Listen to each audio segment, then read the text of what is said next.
बदतमीजी की भी हद होती है। पता नहीं कोई शर्म लिहाज नहीं है इनमें। 1.5 वर्षीय मनु को गोद में उठाए सुधा बड़बड़ाती हुई बालकनी से अंदर कमरे में घुसी। अरे क्या हो गया? और ये इतना गुस्सा किस बात पर हो रहा है? मोहन ने अपनी पत्नी सुधा का तमतमाया चेहरा देखकर पूछा।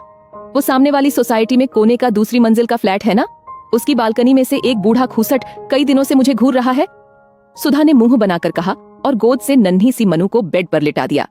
ये बात सुनकर मोहन ने बाहर बालकनी में जाकर देखा तो सामने वाली सोसाइटी में एक सफेद दाढ़ी वाला बूढ़ा अपनी बालकनी में टहलता हुआ दिखाई दिया। लगता है कोई नया परिवार अभी हाल में ही आया है। मोहन अंदर कमरे में जाकर सुधा से कहा, जो मनु को थपकियां देकर सुलाने का प्रयास कर रही थी।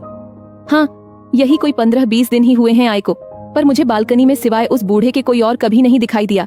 जब देखो कभी कुर्सी डालकर बैठा मिलेगा तो कभी टहलता हुआ, मगर नजरें इधर हमारी बालकनी पर ही गड़ाए रखेगा। बूढ़ा खूसट, अपनी सफेद बालों का अपनी उम्र का भी ख्याल नहीं है। सुधा लगातार बड़बड़ा रही थी। इन फ्लैटों में बूढ़े बेचारे भी क्या करें, बस ऊपर टंगे रहते हैं। बालकनी में थोड़ा टहल लिया या बैठकर धूप सेंक ली। तुम बेकार ही बेचारे पर गुस्सा हो रही हो। मोहन ने हंसते हुए सुधा को समझाने का प्रयास किया। अकेले या मनु को लेकर जब भी बालकनी में जाती हूँ तो इस खूसट की नजरें इधर ही गड़ी मिलती हैं। और तो और, सुधा कहते कहते रुक गई। और क्या सुधा? मत पूछो, कल शाम तो इसने हद ही कर दी। ये मोबाइल लेकर खड़ा था और सच कहूँ मुझे लगा इसने चुपके से मेरी फोटो भी ली है। तुमने ये कल ही क्यों नहीं बताया मुझे? ये सुनकर मोहन को भी उस बूढ़े की इस हरकत पर गुस्सा आया। ठहरो, अभी जाता हूँ और लेता हूँ उस ठरकी की क्लास। रुकिए, मैं भी चलती हूँ। उस बूढ़े की ऐसी अक्ल ठिकाने लगाऊंगी कि याद रखेगा और यहाँ वहाँ झांकना ताकना हमेशा को भूल जाएगा। तभी काम वाली रमा वहाँ आ गई अपने काम निपटाने के लिए। अरे रमा, आ गई तू? जरा मनु का ख्याल रखना, हम अभी आते हैं, कहकर दोनों तेजी से नीचे उतरे और भन्नाए हुए से उस सोसाइटी में रहने वाले बूढ़े के फ्लैट की सीढ़ियां चढ़ गए। बेल बजाने पर दरवाजा बूढ़े ने ही खोला। उन्हें देख बूढ़े के चेहरे पर मुस्कान तैर गई। अरे आप, आइए आइए, अंदर आ जाइए। कमरे में नाम मात्र उजाला था। दीवार से लगे एक दीवान पर कोई लेटा था। दीवान की बगल में 2 कुर्सियां और 2 मोढ़े रखे थे। इससे पहले मोहन या सुधा कुछ कह पाते, एक अस्फुट सा स्त्री स्वर कमरे में उभरा, जिसके शब्द मोहन और सुधा समझ नहीं पाए। बूढ़े ने कमरे की लाइट जला दी तो कमरे की हर चीज साफ साफ दिखने लगी। ये पूछ रही हैं कि कौन आया है, पिछले 1 साल से अधरंग है इसे, बेड पर ही रहती है, कहते हुए बूढ़ा बुढ़िया के करीब सिरहाने की तरफ बैठ गया। तब तक मोहन और सुधा भी कुर्सियों पर बैठ चुके थे। अरे लाजो, परी के मम्मी पापा आए हैं। बुढ़िया ने लेटे लेटे गर्दन घुमाकर उन दोनों की तरफ देखा और अच्छा अच्छा कहा, जिसे बूढ़ा ही समझ पाया। बुढ़िया ने फिर कुछ पूछा। शब्दों की जगह मुंह से जैसे फूंक सी निकल रही थी। ये पूछ रही है परी को साथ नहीं लाए? सुधा और मोहन ने एक दूजे की ओर देखा पर बोले नहीं। कल मैंने आपकी बेटी की फोटो मोबाइल पर इसे दिखाई तो बहुत खुश हुई। बोली, ये तो बिल्कुल अपनी परी जैसी है।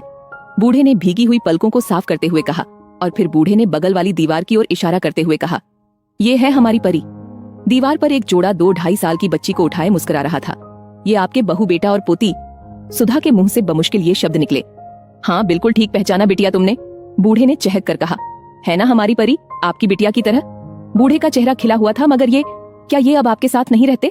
मोहन ने चुप्पी तोड़ते हुए पूछा। इस पर बूढ़े का खिला हुआ चेहरा एकदम से मुरझा गया। उसकी आंखें भीग गईं। बेटा, अब ये तीनों वहाँ चले गए जहाँ से कोई लौट कर नहीं आता। मतलब? सुधा और मोहन एक साथ बोले। बेटा, गांव से शहर आए थे सब कुछ बेचकर बेटे बहू और पोती के साथ आखिरी दिन बिताने के लिए, मगर ईश्वर को न जाने क्या मंजूर है। पहले तुम्हारी आंटी को अंधरंग और फिर एक एक्सीडेंट में बेटा बहू और हमारी परी। हमने सब कुछ खो दिया।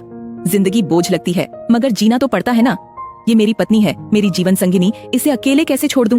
जी रहे थे कि यहाँ बेटे के फ्लैट में रहने आ गए, उस किराए के मकान से। किस्मत देखो मुझे, उस दिन बिटिया के हाथों में हमारी परी दिखाई दी तो यूं लगा जैसे किसी ने रेगिस्तान में किसी प्यासे को पानी दे दिया हो। जब मैंने तुम्हारी आंटी को बताया तो ये परी को देखने की जिद करने लगी तो मैंने तुम्हारे साथ उसकी फोटो खींचकर दिखाई। मोबाइल फोन पर ये बहुत खुश हुई। महीनों बाद इसके चेहरे पर मुस्कुराहट आई थी। कहते हुए वह बूढ़ा चुप हो गया। तब तक मोहन और सुधा दोनों खड़े होकर चलने को हुए तो वह बुढ़िया कुछ बोली। दोनों ने पीछे मुड़कर देखा तो बूढ़ा बोला, पूछ रही है कहाँ जा रहे हो? माँ से कहिए, उनसे उनकी पोती का मिलन करवाने के लिए उनके बेटा बहू वापस आ रहे हैं, दोनों ने साथ जोड़ते हुए कहा।